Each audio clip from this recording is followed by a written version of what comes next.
이봐, 진우, 나 이제 너 안 본다. 다시는 연락하지 마라. 아니, 철민아. 갑자기 무슨 소리야? 우리 40년 우정이 그깟 말 한마디로 끝난다는 게 말이 돼? 그깟 말. 그래, 내가 40년 우정을 생각해서 네 장례식에는 가주마. 할 말 없으니 끊는다. 수화기 너머로 들려오는 친구의 목소리는 제 가슴에 비수처럼 꽂혔습니다. 전화가 끊긴 뒤에도 저는 한동안 그 자리에 못 박힌 듯 서 있어야만 했습니다. 40년입니다. 제 인생의 절반 이상을 함께 웃고 울었던 친구였습니다. 그 세월이 단 1분도 안 되는 통화로 제가 되어 날아가 버렸습니다. 대체 무엇이 잘못된 걸까요? 불과 며칠 전 저는 답답한 마음에 그 친구에게 제 모든 속내를 털어놓았습니다. 아내의 건강이며 아들 6과의 다툼이며 빠듯해진 살림살이까지 친구는 제 등을 두드려주며 위로했지만 그 위로는 며칠 뒤 온 동네에 퍼진 끔찍한 소문이 되어 돌아왔습니다. 저의 아픔은 그의 안주거리가 되었고 저의 비밀은 그의 자랑거리가 되어 있었습니다. 방금 들으신 한 어르신의 가슴 아픈 고백, 이것이 비단 그분만의 이야기일까요? 나이가 들수록 우리의 말 한마디 한마디는 예전과는 비교할 수 없이 무거워집니다. 평생을 쌓아 올린 인간관계라는 공든 탑이 왜 이토록 쉽게 그리고 허망하게 무너져 내리는 걸까요? 오늘 이 영상은 땅을 치며 후회하기 전에 반드시 가슴에 새겨야 할 5가지 말의 계명에 대한 이야기입니다. 오늘 이 5가지만이라도 지키지 않는다면 어쩌면 내일 아침 당신의 가장 소중한 인연이 끊어지는 전화를 받게 될지도 모릅니다. 40년 우정을 한순간에 무너뜨리는 첫 번째 후회의 말, 그 비극은 가장 달콤하고 은밀한 유혹의 말로 시작됩니다. 바로 너만 알고 있어라고 속삭이는 남의 험담입니다. 올해 67이 되신 최미자 어르신은 얼마 전 15년 넘게 한 아파트에 살며 가족처럼 지내던 가장 친한 친구를 잃었습니다. 그날 오후도 두 분은 여느 때처럼 거실에 마주 앉아 향긋한 커피를 나누고 있었습니다. 이야기는 자연스럽게 얼마 전 이사온 앞동 이웃집 부부에게로 흘러갔습니다. 미자 어신이 먼저 아이고 저 집은 어쩜 저렇게 매일같이 부부싸움을 한대? 하고 운을 뗐습니다. 그러자 친구는 기다렸다는 듯이 맞장구를 쳤습니다. 내 말이 남편이 술만 마시면 그렇게 고함을 지른다지 뭐야. 부인 목소리도 어찌나 큰지 창문을 닫아도 다 들려. 두 사람은 한참 동안 남의 집 흉을 보며 시간 가는 줄 몰랐습니다. 그것이 그들만의 유대감을 확인하는 방식이라고 그 순간에는 그렇게 믿었습니다. 하지만 며칠 뒤 아파트 엘리베이터에서 이웃집 부인을 마주친 미자 어르신은 평생 잊을 수 없는 차가운 말을 듣게 되었습니다. 저희 집 시끄러운 거 구경하시면서 흉 보시니 재미있으세요? 머리가 하얘진 미자 어르신에게 이웃은 결정적인 한마디를 더했습니다. 어머님 친구분은 그러시던데요. 자기는 말리려고 했는데 어머님이 워낙 낱말하기를 좋아하셔서 어쩔 수 없었다고요. 그 순간 15년 세월이 모래성처럼 무너져 내렸습니다. 함께 나눈 비밀은 나 혼자만의 죄가 되었고 가장 믿었던 친구는 나를 방패 삼아 자신의 평판을 지켰던 것입니다. 심리학에서는 이를 관계적 공격성이라고 설명합니다. 직접적인 갈등을 피하는 대신 소문이나 제3자를 통해 상대방에게 피해를 주는 방식입니다. 특히 나이가 들수록 사회적 역할이 줄어들면서 동네나 친구들 사이에서의 평판이 무엇보다 중요해집니다. 그렇기에 문제가 생겼을 때 자신의 이미지를 지키기 위해 다른 사람에게 책임을 떠넘기려는 자기보호 본능이 강하게 작동하는 것입니다. 하버드 대학교의 한 연구에 따르면 험담에 참여했다가 인간관계에 심각한 손상을 경험한 비율이 무려 67%에 달했다고 합니다. 즉, 3명 중 2명은 험담 때문에 친구를 잃는다는 뜻입니다. 함께 나눈 험담은 우정의 증표가 아니라 언젠가 내 등에 꽂힐 비수가 될 수 있다는 것을 보여주는 결과입니다. 옛말에 입은 화의 문이요, 혀는 몸을 베는 칼이다라는 말이 있습니다. 우리 선조들은 말 한마디가 어떻게 평생의 관계를 베어버릴 수 있는지 이미 알고 있었던 것입니다. 미자 어르신은 그날 이후 가장 친했던 친구와도 이웃과도 인사 한번 나누지 못하는 외로운 섬이 되었습니다. 그녀는 지금도 그날을 떠올리며 땅을 치며 후회한다고 합니다. 그때 그냥 입 다물고 있을걸. 남의 흉 한번 본 대가가 이렇게 클 줄이야. 40년 우정을 무너뜨리는 두 번째 후회의 말은 역설적이게도 긍정적이고 희망적인 말에서 시작됩니다. 바로 나는 그럭저럭 먹고 살만해 라고 말하는 자신의 경제적 여유를 드러내는 말입니다. 71살의 한진수 어르신은 얼마 전 평생을 함께 온 등산 모임 친구들과의 관계가 예전 같지 않음을 느낍니다. 그날도 산행을 마치고 막걸리 집에 둘러앉아 이런저런 세상사를 이야기하고 있었습니다. 한 친구가 요즘은 연금만 가지고는 자식들 용돈 한 번 주기도 빠듯하다며 한숨을 쉬자 진수 어르신은 분위기를 띄우고 싶은 마음에 별 생각 없이 이렇게 말했습니다. 그래도 나는 자네들보다 복이 많은 놈이지. 자식들이 매달 넉넉하게 용돈을 줘서 아직은 돈 걱정 없이 살고 있네. 그는 정말 자랑하려는 의도가 아니었습니다. 그저 자신의 복을 나눔으로써 고생하는 친구들에게 우리 나이에도 괜찮을 수 있다는 희망을 주고 싶었을 뿐입니다. 하지만 그 말을 내뱉는 순간 시끌벅적하던 술자리의 분위기는 순간 싸늘하게 식어버렸습니다. 친구들은 아무 말 없이 술잔만 비웠고 그 눈빛에는 부러움과 함께 미묘한 질투 그리고 보이지 않는 거리감이 서려 있었습니다. 그날 이후 모든 것이 달라졌습니다. 어떤 친구는 자네는 형편 좋으니 이번엔 술값 좀 내게라며 은근히 부담을 주었고 가장 친했던 한 친구는 오히려 연락을 피하기 시작했습니다. 자신의 초라한 형편을 그와 비교하게 되는 것이 불편했던 것입니다. 왜 이런 일이 벌어지는 걸까요? 대한민국 노인 빈곤율은 약 40%로 OECD 국가 중 가장 높은 수준입니다. 이는 지금 우리 주변의 친구들 대부분이 보이지 않는 경제적 어려움과 불안감을 안고 살아가고 있다는 뜻입니다. 이런 상황에서 누군가 나는 괜찮다고 말하는 것은 본인의 의도와는 상관없이 나는 너희와 다르다는 보이지 않는 선을 긋는 것처럼 들릴 수 있습니다. 한국 노인복지학회의 한 연구는 시니어들 사이에서 이 경제적 위계가 관계에 미치는 영향이 젊은 세대보다 3배 이상 크다고 밝히기도 했습니다. 결국 나는 살만하다는 말은 친구의 어려움에 공감하지 못하는 무심한 자랑처럼 비칠 수 있습니다. 그 말 한마디가 수십 년간 평등했던 친구 관계에 미묘한 상하 관계를 만들고 더 이상 속마음을 터놓을 수 없는 불편한 사이로 만들어버리는 것입니다. 40년 우정을 시험에 들게 하는 세 번째 후회의 말은 가장 순수하고 기쁜 마음에서 시작됩니다. 바로 우리 아들이 이번에 승진했어. 우리 손주가 상을 받았지 뭐야 하고 터져나오는 자식에 대한 자랑입니다. 68배 한 어머님은 아들이 오랜 고생 끝에 드디어 대기업에 합격했던 그날을 잊지 못한다고 합니다.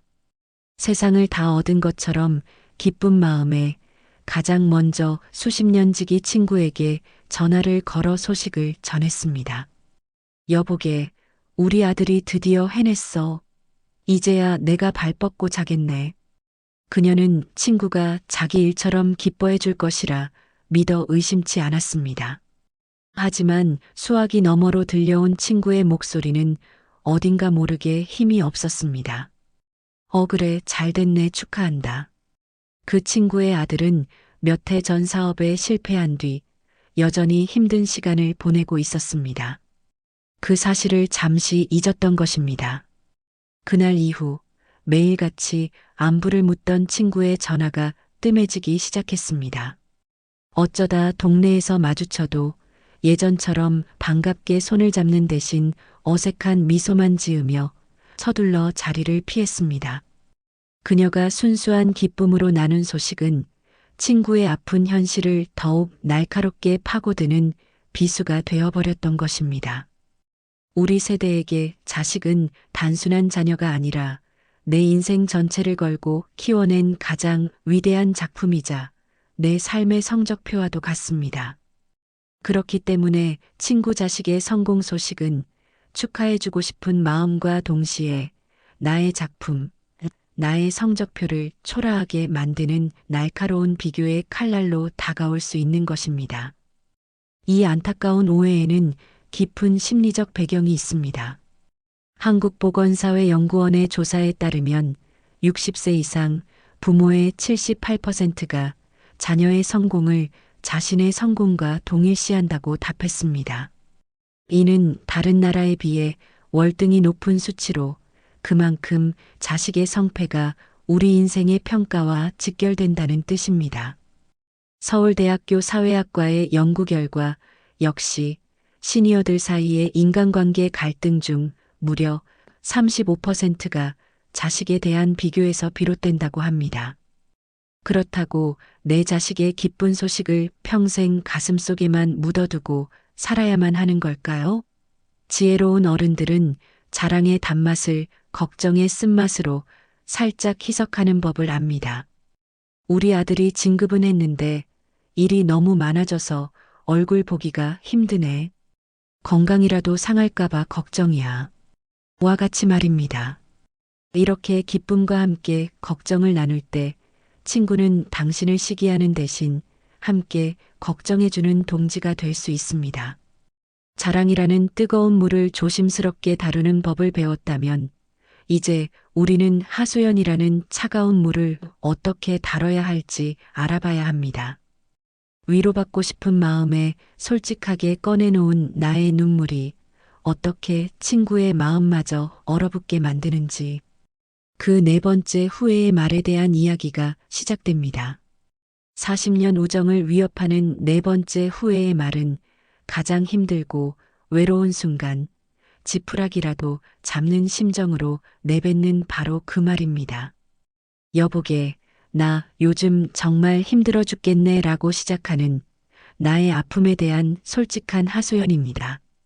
젊을 때는 친구의 아픔을 내 아픔처럼 여기며 밤새 술잔을 기울여주는 것이 우정이었습니다. 하지만 나이가 들수록 우리는 남의 짐을 함께 짊어질 마음의 여유가 점점 사라져갑니다. 내 건강, 내 노후, 내 자식 걱정만으로도 하루하루가 버거운 우리 나이에 친구의 끝없는 하소연은 위로해주고 싶은 마음보다 함께 가라앉을 것 같은 두려움을 먼저 느끼게 합니다. 69의 한 어머님은 매달 즐겁게 참여하던 동네 계모임에 더 이상 나가지 못하게 되었습니다. 몇 달 전 남편의 사업이 갑자기 어려워지면서 그녀의 삶은 걱정과 불안으로 가득 찼습니다. 처음 모임에서 힘든 사정을 털어놓았을 때 친구들은 모두 자기 일처럼 걱정해주며 그녀를 위로했습니다. 하지만 상황은 나아지지 않았고 그녀의 하소연은 매달 모임의 단골 주제가 되었습니다. 어느 순간부터인가 그녀는 모임의 분위기가 달라졌음을 느꼈습니다. 그녀가 말을 꺼내려 하면 친구들은 슬며시 화제를 돌렸습니다. 얼마 뒤에는 그녀에게 알리지도 않고 친구들끼리 따로 만난다는 사실까지 알게 되었습니다. 친구들이 악해서가 아니었습니다. 그저 매달 반복되는 그녀의 무거운 이야기가 더 이상 감당하기 힘들어졌기 때문입니다. 이 서글픈 현실에는 과학적인 이유가 있습니다. 고려대학교 심리학과 연구에 따르면 60세 이상에게서는 타인의 부정적인 감정에 쉽게 영향을 받는 감정 전염 현상이 젊은 세대보다 2배 이상 강하게 나타난다고 합니다. 또한 서울대학교 사회복지학과의 조사에서는 시니어의 85%가 친구 관계에서 힘든 이야기보다 즐거운 이야기를 나누고 싶어 하는 긍정적 상호작용을 원한다고 답했습니다. 즉, 나이가 들수록 우리는 본능적으로 내 마음을 지키기 위해 부정적인 에너지를 피하려는 경향이 강해지는 것입니다. 그렇다고 모든 아픔을 혼자 사귀어야만 할까요? 지혜로운 어른은 자신의 슬픔을 나누되 반드시 희망과 함께 나눕니다. 요즘 집안일로 힘들긴 한데 그래도 아침에 공원 한 바퀴 돌고 나면 기분이 한결 나아져와 같이 아픔과 그것을 이겨내려는 노력을 함께 보여주는 것입니다.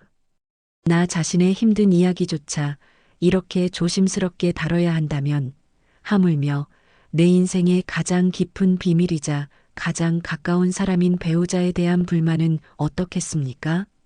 40년 우정의 마지막 숨통을 끊어놓을 수도 있는 가장 위험한 말, 그 5번째 후회의 이야기가 우리를 기다리고 있습니다.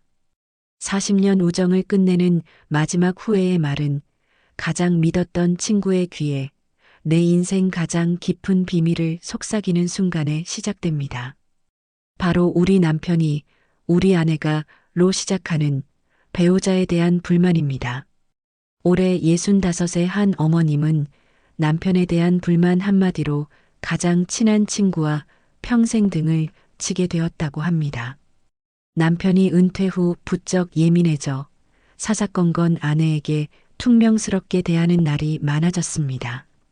그날도 남편과 크게 다툰 뒤 속이 상한 그녀는 수십 년 지기 친구를 만나 눈물로 하소연했습니다. 요즘 우리 남편 때문에 내가 못 살겠어. 말 한마디를 따뜻하게 하는 법이 없어. 친구는 진심으로 그녀를 위로해 주었고 그녀는 그 마음의 위안을 얻었습니다. 하지만 몇 주 뒤 동네 다른 지인들과의 모임에서 한 사람이 그녀에게 안쓰럽다는 듯 물었습니다. 요즘 남편 때문에 마음고생이 심하다면서? 힘내. 그 순간 그녀는 온몸의 피가 차갑게 식는 것을 느꼈습니다. 가장 믿었던 친구가 그녀의 가장 깊은 상처를 동네 사람들의 가십거리로 만들어버렸던 것입니다. 그녀는 그날 이후 친구와 연락을 끊었습니다. 더 비참했던 것은 남편의 얼굴을 제대로 볼 수가 없었다는 사실입니다. 친구를 배신한 것은 나 자신이었기 때문입니다.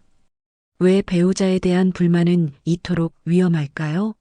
그것은 친구에게 배우자의 흉을 보는 순간 우리는 2가지 배신을 동시에 저지르기 때문입니다. 첫째는 나의 비밀을 옮긴 친구의 배신이고 둘째는 내 인생의 동반자와의 신의를 내 손으로 저버린 자기 자신에 대한 배신입니다. 한국가족학회 연구에 따르면 부부 갈등이 외부에 알려졌을 때 관계가 받는 부정적 영향은 젊은 부부보다 우리 시니어 부부에게서 3배 이상 크게 나타난다고 합니다. 수십 년간 함께 쌓아 올린 체면과 자존심이 배우자의 흉을 보는 순간 와르르 무너져 내리기 때문입니다.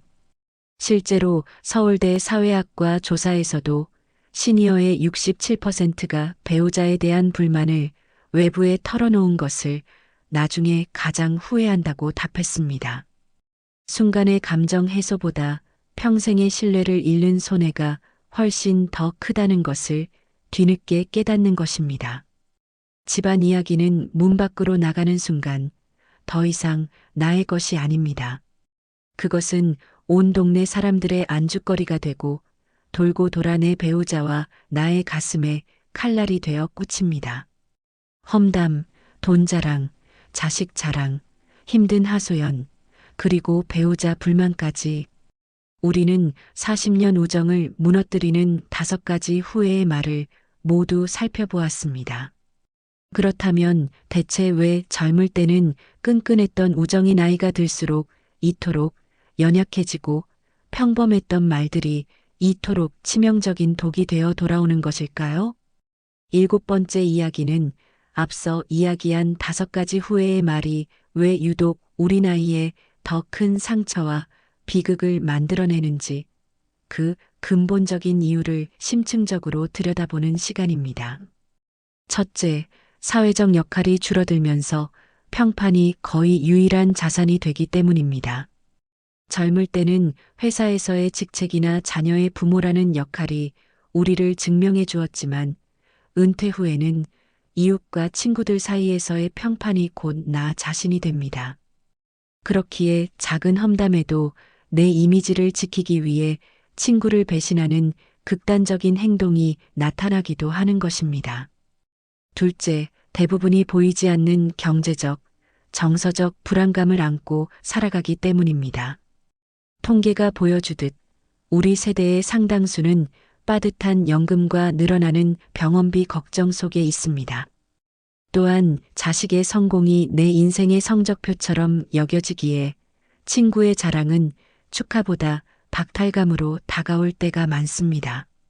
셋째, 남의 상처까지 보듬을 감정의 에너지가 고갈되었기 때문입니다. 젊을 때는 밤샘 위로도 가능했지만 이제는 내 몸 하나, 내 마음 하나 건사하기도 벅찹니다. 고려대학교 연구에서 밝혀졌듯 나이가 들수록 우리는 타인의 부정적인 감정에 더 쉽게 전염됩니다. 그래서 본능적으로 즐겁고 편안한 관계를 추구하며 너무 무거운 감정의 짐을 내려놓는 친구를 피하게 되는 것입니다. 결국 나이가 들수록 말 한마디가 관계를 무너뜨리는 이유는 우리가 더 이상 잃을 것이 없는 존재가 되었기 때문입니다.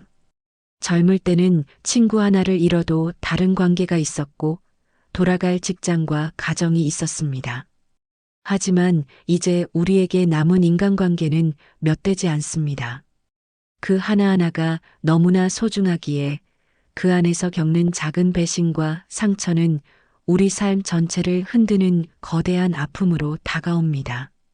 이처럼 나이가 들수록 말의 무게가 무거워지는 것은 우리가 나빠져서가 아니라 우리의 삶이 그만큼 더 절박하고 연약해졌기 때문입니다. 그렇다면 이 위태로운 관계 속에서 우리는 그저 입을 닫고 외로운 섬이 되어야만 하는 걸까요? 아닙니다. 이 모든 후회의 말을 하지 않으면서도 40년 우정을 굳건히 지켜나가는 마지막 지혜가 있습니다. 8번째 마지막 이야기는 40년 우정을 지키는 가장 위대한 지혜가 화려한 화술이 아닌 지혜로운 침묵에 있다는 역설적인 진실에 대한 것입니다. 이 침묵의 기술은 결코 차가운 외면이 아닙니다. 오히려 상대를 배려하는 가장 깊은 마음에서 비롯됩니다. 구체적으로는 이렇게 실천할 수 있습니다. 첫째, 험담의 자리에서는 모름으로 침묵합니다. 누군가 다른 사람 이야기를 꺼내면 글쎄, 잘 모르겠네라고 말하며 거리를 두는 것입니다. 둘째, 돈 이야기 앞에서는 빠듯함으로 침묵합니다. 경제적인 이야기가 나오면 우리도 빠듯해요 라고 말하며 기대를 차단하는 것입니다. 셋째, 자랑거리 앞에서는 걱정으로 침묵합니다. 자식의 좋은 소식은 자랑이 아닌 걱정으로 포장하고 힘든 일이 있어도 긍정적인 마무리로 대화의 무게를 덜어주는 것입니다. 넷째, 배우자 불만은 당사자와의 대화로 침묵합니다. 가장 사적인 이야기는 친구가 아닌 당사자와 직접 해결하며 관계의 신의를 지키는 것입니다. 처음에는 답답할 수 있습니다. 하고 싶은 말을 참고 속상한 일을 혼자 사겨야 하니까요. 하지만 시간이 지나면 깨닫게 될 것입니다. 젊을 때의 우정이 모든 것을 공유하는 것으로 깊어진다면 나이 들어서의 우정은 서로의 짐을 덜어주는 것으로 단단해진다는 것을 말입니다. 나이가 들수록 새로운 인연을 만드는 것은 기적과도 같습니다. 지금 곁에 있는 40년 지기 친구는 어쩌면 내 인생의 마지막 친구일지도 모릅니다. 그 소중한 인연을 순간의 말실수로 잃는 후회를 남기지 마십시오. 오늘 우리가 함께 나눈 지혜가 당신의 오랜 우정을 지키는 단단한 방패가 되기를 진심으로 기원합니다. 오늘 이야기가 마음에 닿으셨다면 구독과 좋아요, 알림 설정으로 저희의 다음 이야기도 함께 해주세요. 댓글로 당신의 이야기를 들려주시는 것도 저희에게는 큰 힘이 됩니다. 긴 시간 함께 해주셔서 진심으로 감사합니다.